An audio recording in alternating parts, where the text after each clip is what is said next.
Sehingga sekarang mulai pindah nih kecenderungan orang untuk mempercayai ke sekitarnya. Sebetulnya dari dulu lah, tapi sekarang tuh semakin kuat tuh. Semakin kuat di mana orang-orang itu dia percaya dengan inner circle-nya. Ini nih 2000, apalagi nanti 2024 itu selama tinggal mega influencer tuh. Tapi nano influencer ya orang biasa yang akan berkuasa lah. Customer kemudian akan lebih trust. Karena kemudian engagement dengan customer jadi ngerasa deket. Customer jadi ngomong, oh dia pakai orang gua nih, yang gua kenal, yang trustnya lebih bagus lagi gitu. Itu yang dia lakukan. Beda kalau misalnya pakai yang mega influencer gitu ya. Mungkin ada customer kita adalah followernya dia gitu. Tapi pada saat dia ngomong, customer kita tahu, ini mah cuma promo doang nih. Ini cuma endorse doang nih gitu. Smart Business. Beruntung bagi Anda yang bukan siapa-siapa, dengan followers yang tidak terlalu banyak, tapi punya kontribusi dan juga circle yang cukup banyak. Jadi perlu diingat bahwa circle Anda belum tentu followers Anda. Kenapa saya katakan beruntung? Karena dalam podcast Smart Business kali ini, kita akan bahas tentang sebuah fenomena baru yang digadang-gadang dulu nggak pernah terjadi, tapi sekarang terjadi. Tentunya bersama dengan Mas Silih Agung Wasesa. Halo Mas Silih. Halo. Ini hitam-hitam. Iya dong. Melambangkan apa sih? Biar kelihatan kurus. Iya, pengaruh ya sebenarnya. Pengaruh. Jadi kalau coding hitam itu adalah merampingkan. Merampingkan. Walaupun sementara. Walaupun sementara juga itu dibuka lagi ya udah ganti lagi. Ini nasibnya sama nih sama para selebriti dan juga Betul. influencer gitu ya. Kan tadi saya di awal beruntunglah bagi orang-orang yang bukan siapa-siapa, tapi dia itu punya followers yang tidak terlalu banyak juga. Nah, masalahnya tuh impact-nya tuh luar biasa gitu. Iya. Itu sih, jadi sekarang tuh selebritis itu, kalau kita bicara pengaruh ya, kan mempengaruhi. Selebritis ataupun mega influencer yang gede-gede itu, masyarakat cuma nganggep kayak orang yang gemuk pakai baju hitam tuh. Jadi sebetulnya efek yang sebenarnya dia nggak tulus-tulus banget ketika mempromosikan sebuah produk. Itu, karena tahu, ini dibayar. Ini karena influencernya banyak. Ini karena followernya banyak gitu loh. Sehingga sekarang mulai pindah nih kecenderungan orang untuk mempercayai ke sekitarnya. Sebetulnya dari dulu lah, tapi sekarang tuh semakin kuat tuh. Semakin kuat di mana orang-orang itu dia percaya dengan inner circle-nya. Selebritis bilang A, kalau inner circle-nya bilang B, berarti yang salah selebritisnya. Menarik kayak ya? gitu. Itu yang terjadi tuh. Makanya kemudian sekarang muncul banyak brand yang tidak lagi nyewa influencer, yang nggak lagi nyewa selebritis. Mereka justru nyewa yang influencer, bukan influencer lah, nano influencer yang cuma 100, 200 gitu ya, 300 orang, 1000-an lah kalaupun mau paling gede gitu ya. Karena justru mereka engagement-nya tinggi dengan sekitarnya, obrolannya juga banyak. Nanggepinnya juga nanggepin teman sendiri gitu loh. Jadi itu justru lebih aktif. Itu sih sebetulnya. Tapi gini, ada kesamaan Mas Silih yang saya temukan ya. Kalau influencer itu kan orang yang berpengaruh. Selebriti kah, public figure kah, atau well known people kah gitu ya. Dan sementara orang nano selebriti ini, nano influencer ini juga orang yang pasti berpengaruh juga gitu ya. Nah, kalau menurut Mas Silih, bagaimana caranya pemilik brand itu bisa meng-capture mereka? Bisa ketemu dengan si nano seleb ini sendiri. Yang notabene-nya itu kan bisa di mana-mana sebetulnya. Tapi kan term and condition syaratnya berlaku gitu loh Mas Silih. Betul. Jadi kan gini, yang menarik itu ketika istilahnya ordal lah, orang dalam gitu ya. Ketika nano influencer itu ngomong, itu kan dia memang ngomong sama sekitarnya. Sama sekitarnya, trust-nya udah dapet. Dia trust-nya udah dapet. Artinya selama ini memang udah ngobrol gitu ya. Nah, kedua, gimana cara mencari? Ya tinggal, kan banyak banget tuh. Pasti ada jumlahnya jutaan lah. Kita cari yang value-nya sama dengan brand kita. Katakanlah brand kita buat anak-anak, buat bayi misalnya. Ya udah, cari orang-orang yang memang secara usia lagi ngobrolin bayi, kemudian teman-teman sekitarnya juga ngelihat Instagramnya yang dia follow juga kebanyakan tentang informasi bayi gitu. Ya udah, itu yang dipakai, diajak ngobrol. Dan itu jauh relatif lebih mudah karena mereka nggak punya manajer. Yang approach mereka juga nggak banyak. Jadi makanya ini nih 2000, apalagi nanti 2024 itu selama tinggal mega influencer tuh. Tapi nano influencer ya orang biasa yang akan berkuasa lah. probabilitas mereka untuk jadi mega influencer juga besar dong. Ya, pasti akan kayak gitu. Nanti kan jadi dari nano, kemudian mikro, kemudian makro, baru dia jadi mega gitu ya. Arahnya ke sana. Tapi sekarang yang terjadi kecenderungannya adalah ketika nano ini udah lebih gede gitu, mereka bikin yang namanya IP, intellectual property. Mereka bikin produk sendiri sehingga tidak tergantung lagi dengan follower mereka nih. Oh, oke. Itu yang sekarang terjadi itu. Jadi para influencer yang tadinya nano kemudian dia ke mikro kan. Mikro gitu dia nggak lagi tergantung dengan follower. Tapi mereka bikin IP, nah di situ baru mereka bikin kolam gede tuh followernya adalah bukan follower orang, tapi follower produknya itu sendiri. Oke, baik. Mas, kita bicara masalah strategi ya Mas ya. Kalau mungkin secara budget atau pengeluaran itu cukup merampingkan ketika tidak lagi menggunakan mega influencer, kan berarti kan ada banyak budget tersisa gitu ya. Dan itu kan bisa disimpan untuk kebutuhan yang berikutnya. Nah, yang ingin saya tanyakan, bagaimana caranya para pemilik brand besar ini juga memberikan sebuah trust kepada nano influencer ini bahwa apa yang sudah dikomitmenkan itu bisa dijaga gitu loh Mas. Karena ini berhubungan dengan kepercayaan juga sebetulnya. Nah, jangan sampai kita bilang ya udah selamat datang orang biasa, selamat tinggal mega influencer tapi nggak punya hasil kan percuma ya. Nah, gimana para pemilik brand bisa menguasai ini? Itu harus ditampung. Jadi kan sebetulnya gitu. Ketika yang nano ini kita kumpulin gitu, kelemahannya memang kita harus ngomong sama banyak orang tuh. Katakanlah mereka masing-masing followernya 200 gitu. Kalau kita butuh 2 juta gitu kan berarti kita minimal harus ke berapa ribu orang tuh. Atau berapa ratus orang gitu ya.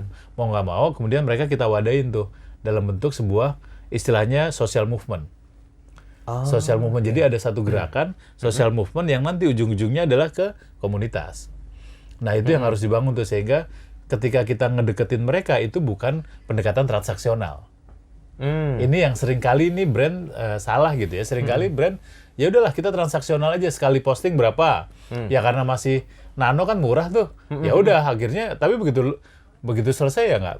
Jadi saran saya kumpulin karakternya ada berapa nano influencer itu, terus bikin social movement buat mereka.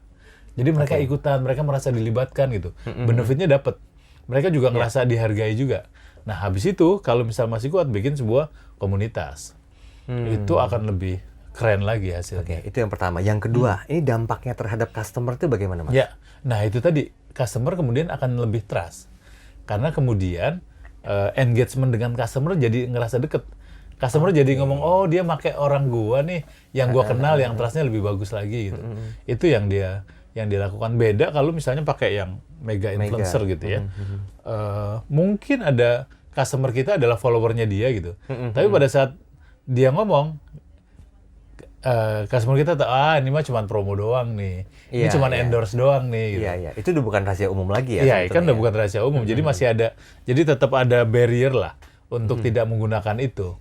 Itu sih. Nah, dengan kualitas produk dari sebuah brand, kira-kira bagaimana dampaknya, Mas Silly? Karena saya yakin kalau misalnya seorang mega influencer itu terlibat dalam sebuah produk, wah dipakai sama si A loh, berarti kan kemungkinan ini produknya bagus gitu loh, premium class lah. Ada juga yang terjaring. Nah, ketika memang harus ada perampingan dana, kan menggunakan nano influencer, ini siapa? Walaupun tadi kan bisa di tracking ya semuanya Mas Silly ya, tapi impact terhadap produknya gimana? Nah, ini PR lagi nih. Kalau produk kita udah dikenal, awareness-nya udah tinggi gitu ya, itu kita nggak perlu pakai mereka. Nggak pakai mega influencer lah. Oke. Tapi kalau misalnya memang baru launching di awal gitu ya, itu kita pakai sekali 2 kali nggak apa-apa. Karena yang penting adalah postingannya. Postingan si mega influencer. Si mega influencer itu kan udah postingannya kita ambil lah, itu yang kemudian kita olah lah gitu ya, sehingga awareness-nya akan bisa kemana-mana gitu. Nanti baru berikutnya tinggal turun ke bawah. Itu satu. Yang kedua adalah memang lewat yang namanya captive influencer lah, yang dia memang bergerak di produk kita lah. Value-nya apa? Produk kita misalnya kita punya lagi butuh hair dryer gitu ya. Ya udah cari ibu-ibu yang memang suka dengan kehidupan yang ada hubungannya sama rambut, sama penampilan. Dia udah pakai hair dryer, udah mereka yang lagi kasih itu. Bahkan menariknya, ada beberapa brand yang dia nggak bayar. Dia cuma ngasih diskon kalau beli produknya. Sama si influencer Sama si influencer yang itu. nano? Yang nano. Oke.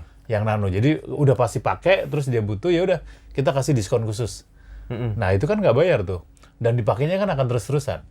Dan nano itu justru lebih bangga dengan itu. Coba kita bandingin dengan influencer gede yang habis posting, habis itu dihapus, seminggu di-delete gitu kan, itu aduh repot lah. Makanya bayar juga lagi ya. Bayar juga lagi. Ini kan agak berbeda. Udah bayar ngasih produk gitu. Itu agak berbeda. Jadi budgetnya bisa segera dialihkan ke orang-orang biasa nih. Oke, berarti secara kekuatan itu lebih maksimal yang mana, Mas? Kalau sekarang kita bilang secara kekuatan di orang biasa tadi, di nano influencer. Nano. Yes. Asal itu tadi ya kan, yang namanya jualan tuh kan kita menggunakan influencer kan cuma ada di depan tuh. Tapi jaringan distribusi, operasi teritori itu kan harus ada ya, harus ada di backup dengan itu gitu. Betul. Kita nggak bisa misalnya kita ngambil nano influencer di daerah mana gitu, tapi di situ e-commerce-nya nggak kita garap. Distribusi gudangnya juga ya sama aja bohong. Iya, karena memang langkahnya itu akan lebih panjang lagi ya, step by stepnya ya, untuk bisa melibatkan nano influencer, kemudian juga membentuk sebuah trust terhadap lingkungannya, dan ya ujung-ujungnya cash flow buat produk kan. Yes. Butuh waktu berapa lama sih Mas idealnya Mas dari pendekatan itu? Kalau sekarang sih pendek ya. Lebih simpel. Ada beberapa brand, kemarin ada brand fashion yang memang udah, jadi dia kumpulin nano influencer dalam bentuk social movement, kekumpul banyak, terus kemudian bikin sebuah komunitas, udah gede banget. Dia jualan produk fashion 5.000 piece habis dalam waktu 2 menit. Wow. Itu diposting di pemberitaan komersil, keren ya? Keren. Jadi perhatian ya? Jadi perhatian. Tapi ntar jadi mega influencer dong dia. Nyari nano yang baru lagi gitu ya. Ya itu dia, makanya pentingnya adalah bagaimana kita mampu peduli terhadap orang-orang kecil dalam artian nano influencer itu sendiri. Karena kan kalau mereka punya banyak pengikut, kita nggak maksimalkan selaku pemilik brand juga percuma ya Mas. Yes. Nggak ada impact yang bagus gitu loh. Kan budget kalau pakai mega influencer kan gila-gilaan. Angkanya luar berapa sih biasa. sekarang? Tergantung. Range ordernya berapa? Tapi sekitar 3-7 M lah. Wow. Tapi tergantung ininya juga, tergantung project, tergantung cuman posting doang, atau ada kemudian job description-nya. ada turunannya, atau masuk ke reels, atau masuk ke kehidupan sehari-hari gitu, banyak banget tuh, atau jadi sebuah series itu juga banyak. Nah, yang ideal dengan konsep itu buat nano influencer tuh yang mana? Yang ideal buat nano influencer udah sebagai kehidupan sehari-hari, jadi itu di embedded sama kebiasaan dia sehari-hari. Itu baru nanti akan kelihatan tuh efeknya, kemudian jadi teman gue udah pakai ini ya, bagus banget nih ternyata gitu. Karena pasti orang beli, dia akan melakukan referensi lain kan, dia akan cek referensi lain, emang bagus nggak sih produknya gitu. Tapi begitu udah nano influencer make, cari referensi sama, udah mau dia diambil tuh. Oke, studi kasusnya bagaimana Mas? Singkat saja. Banyak tadi yang kita ngomongin fashion ya. Fashion itu kan sekarang memang ya kita punya kekuatan fashion yang bagus tuh. Nah ketika masuk produk baru, ada bikin satu gerakan social movement gitu, bahwa fashion ini agak berbeda bentuknya. Fashion ini lebih nyaman gitu ya. Yeah. Nah udah begitu jadi influencernya ini, udah kemudian tanya tuh ke situ, kira-kira gue mau bikin produk ini banyak yang beli nggak ya? Kita istilahnya A/B testing, udah. Habis itu udah disebar lewat non influencernya make, lariin ke e-commerce. Launchingnya kapan? Misalnya kayak gitu. Okay. Wow, sesimpel itu ya? Sesimpel itu. Dan nggak ada butuh budget banyak ya? Nggak butuh, tapi butuh kecerdasan lumayan tinggi. Nah, bukan hard work, smart work. Smart work. Oke, Mas, konklusinya Mas, silakan. Ya, jadi menurut saya sih sekarang saatnya orang-orang biasa, buat teman-teman yang sekarang orang-orang biasa fokus gitu ya. Dan mungkin buat para influencer harus mulai mencari pola nih, terutama yang mega influencer ya. Atau makro influencer juga sama. Mencari pola agar mereka tetap bisa menginfluence lingkungannya. Oke, baik. Singkat, tapi padat dan penuh pembelajaran. Jadi buat Anda yang merasa orang biasa, saya bukan siapa-siapa, tapi kalau punya impact atau punya kontribusi terhadap lingkungan Anda, ya tunggu aja. Siapa tahu ada produk yang nyangkut untuk bisa dipercayakan kepada Anda sebagai brand ambassador lah di produk itu. Semoga bermanfaat. Kita ketemu lagi di edisi berikutnya dalam program Smart Business. Smart Business. Lead you better.